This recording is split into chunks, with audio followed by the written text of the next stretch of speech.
SITৰ হৈ গৈছে SITয়ে খালি তেওঁলোকৰ মুখ কোৱা মতে প্ৰায় ৩,৫০০ ডকুমেণ্ট আছে গতিকে ৩,৫০০ ডকুমেণ্ট এডভোকেট জেনেৰেলৰ লগত কালিও মিটিং হৈছে ফাইনেল কৰাৰ কাৰণে গতিকে ১৮ তাৰিখ লাষ্ট ডেট ৬ পৰা ১২ তাৰিখৰ ভিতৰত তেওঁলোকে দি দিব কাৰণ আমাক ১৮ তাৰিখৰ আগত আমি দিবই লাগিব কাৰণ নহ'লে জেলত থকা মানুহকেইজনে জামিন পাই যাব সেইকাৰণে ১৮ তাৰিখৰ আগত আমি দিয়াটো আইনৰ মতে আমি বাধ্য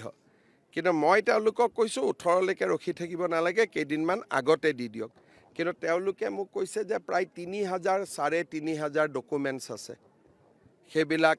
সেট বনাব লাগিব জেৰক্স কৰিব লাগিব প্ৰতিখন ডকুমেণ্টতে চহী হ'ব লাগিব গতিকে এই গোটেই কামবোৰ কৰি মই ভাবোঁ তেওঁলোকে আজি আমাৰ কেই তাৰিখ হ'ল ৫ তাৰিখ গতিকে অহাকালিৰ পিছত